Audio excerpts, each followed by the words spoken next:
امید ہے آپ سب خیریت سے ہوں گے۔ اگر آپ نے ابھی تک ہمارا چینل سبسکرائب نہیں کیا تو اسے ابھی سبسکرائب کر لیں اور بیل آئیکن کو دبانا بالکل بھی مت بھولیں۔ شکریہ۔ نمبر 9، ایالی چپکنی۔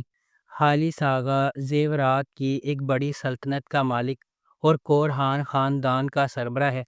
اگرچہ اس کا بیٹا اورہان اور سب سے بڑا پوتا فواد زیادہ تر کاروبار چلاتے ہیں، پھر بھی وہ کمپنی میں سب سے اہم فیصلے کرتے ہیں۔ اس کا چھوٹا پوتا فرید، جو اس کے بھائی فواد سے بہت مختلف ہے، ایک بہت ہی غیر ذمہ دار نوجوان بیچلر ہے جو ابھی بیرون ملک سے واپس آیا ہے جہاں وہ تعلیم حاصل کرنے گیا تھا۔ خالص فرید کی لاپرواہی کو مزید برداشت نہیں کر سکتا اور وہ اپنی بیوہ بہو افاقت پر پابندی لگاتا ہے کہ وہ اسے شادی کے لیے ایک اچھی لڑکی تلاش کر کے دے۔ یہ خبر کہ حالی ساغا اپنے پوتے کے لیے دلہن کی تلاش میں ہے، نیلے رنگ سے گازین ٹپ میں کاظم کی حویلی تک پہنچتی ہے۔ کاظم کے امیر ہونے کی واحد امید اس کی خوبصورت بیٹیاں سنا اور سیران ہیں۔ نمبر 8، زیمبیلی۔ سیریز میں دوستی اور بھائی چارے پر زور دینے کے ساتھ زیمبیلی نامی قصبے میں پیدا اور پرورش پانے والے 4 دوستوں کے میٹھے اور تلخ واقعات کو بتایا جائے گا۔ نمبر 7، ایازن سونو گنیش۔ گنیش ایک نوجوان خاتون ہے جس نے ابھی یونیورسٹی سے گریجویشن کی ہے اور اپنے آئیڈیل کو آگے بڑھانے کے لیے لندن جانے والی ہے۔ جب اس کا بھائی ایک بہتان کے نتیجے میں قید ہو جاتا ہے تو وہ اپنے تمام خواب ترک کرنے پر مجبور ہو جاتی ہے۔ اپنے بھائی کو اس جہنم سے بچانے کی قسم کھا کر جس میں وہ گر گیا ہے، گنیش ایاز کی زندگی میں گھس جاتی ہے جسے وہ سمجھتی ہے کہ اس صورتحال کا سبب ہے۔ ایاز کو اس بات کا علم نہیں ہے کہ وہ اپنی وراثت میں ملنے والی جماعت اور اپنے پیاروں کی حفاظت کرتے ہوئے جو بڑی غلطی سرزد ہوئی ہے، اس کی قیمت وہ محبت سے ادا کرے گا۔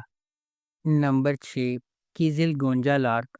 کیزل گونجا لار مریم کی دل خراش کہانی سناتا ہے جس کی شادی ایک اسلامی فرقے میں 14 سال کی عمر میں ہوئی تھی اور اب وہ اپنی بیٹی زینب کو شیخ کے پوتے کی دلہن جیسی قسمت سے دو چار ہونے سے روکنے کے لیے بہادری سے لڑ رہی ہے۔ اس کی بھابھی کی رہنمائی میں، جو فرقے کی ایک سابق رکن ہے، انہیں احساس ہوا ہے کہ انہیں فرقے کے طاقتور چنگل سے زینب کو بچانے کے لیے بھاگنا چاہیے۔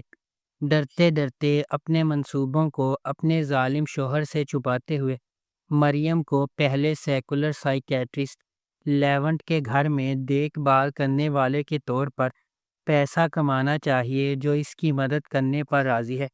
ان کے متصادم مذہبی اور ترقی پسند عقائد کے باوجود مریم اور لیونٹ جذباتی طور پر ایک ساتھ کھینچے جاتے ہیں، لیکن ان کی زندگی میں انتشار اور گہرا ہوتا جاتا ہے جب ان کی بیٹی کی شناخت سامنے آتی ہے۔ نمبر 5، ساندی ککوسو۔ کارسو ناخوش شادی میں ایک عورت ہے۔ اس کا شوہر ریحا ایک بدتمیز آدمی اور بے کار باپ ہے، لہٰذا جب کارسو اپنے تیسرے بچے کو جنم دیتی ہے تو اسے احساس ہوتا ہے کہ وہ اپنے تمام بچوں کی دیکھ بھال نہیں کر سکتی۔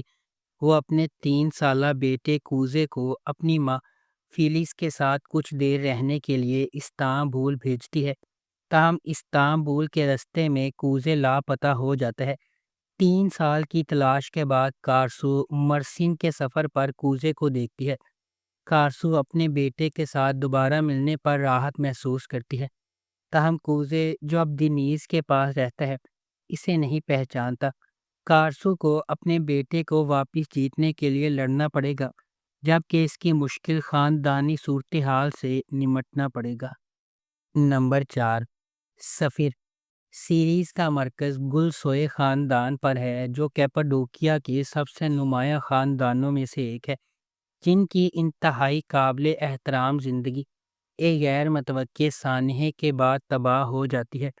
امریکہ سے اپنے بڑے بیٹے آتش کی واپسی پر گل سوئے کافی عرصے کے بعد دوبارہ ایک جگہ پر اکٹھے ہوئے ہیں۔ آتش، جس نے کم عمری میں ایک ٹریفک حادثے میں اپنے والد کو کھو دیا، اپنے دادا عمر کی زبردست اتھارٹی کے سامنے سر تسلیم خم کرنے سے انکار کرتے ہوئے گھر چھوڑ دیتا ہے۔ اپنی والدہ گلفیم کی درخواست پر وہ اپنے دادا کے قائم کردہ خاندانی کاروبار کو سنبھالنے اور بڑھانے میں اپنے بھائیوں یمان اور اوکان کے ساتھ شامل ہونے کے لیے کئی سالوں کے بعد گھر واپس آیا ہے۔ نمبر 3، کینڈی دوسان آلاماس۔ جس دن علیزے کی پیدائش ہوئی، اس کی ماں کا انتقال ہو گیا۔ علیزے کو احساس جرم ہے، حالانکہ اس کے والد نور الدین اسے پریشان نہ کرنے کے لیے بلند آواز میں اس کا اظہار نہیں کر سکتے۔ اس میں نور الدین نے اسے خوش رکھنے کے لیے کیے گئے سمجھوتوں کا اضافہ کیا۔ نتیجہ ایک جارحانہ خود غرض کردار ہے جو بنیادی طور پر اپنے آپ سے متصادم ہے۔ تاہم وہ ایک بریکنگ پوائنٹ پر پہنچ جاتا ہے، تقریباً ایک ویک اپ کال، جب اس کی بیٹی ایک مکینک کی کار کو نقصان پہنچانے والے ہٹ اینڈ رن میں ملوث ہوتی ہے۔ اس سے پہلے کہ بہت دیر ہو جائے، وہ اپنی بیٹی کو وہ چیزیں سکھانے کا فیصلہ کرتا ہے جو وہ اسے چھوٹی عمر میں سکھانے سے قاصر تھا۔ اس کا پہلا مقصد علیزے کو دوسروں کے فیصلوں اور خواہشات کا احترام کرنا سکھانا ہے۔ اس وجہ سے وہ سینم کو پرپوز کرتا ہے، جسے وہ برسوں سے پیار کرتا تھا لیکن شادی کی طرف قدم نہیں اٹھا سکتا تھا تاکہ علیزے پریشان نہ ہو۔ نمبر 2، اسارت۔ اورہن ایک کامیاب بزنس مین ہے جس کی پرورش ایک امیر لیکن محبت سے محروم خاندان میں اپنی جڑواں بہن نیہان، چھوٹی بہن نورشا اور ان کی سرد دور کی ماں عفیفے کے ساتھ ہوئی۔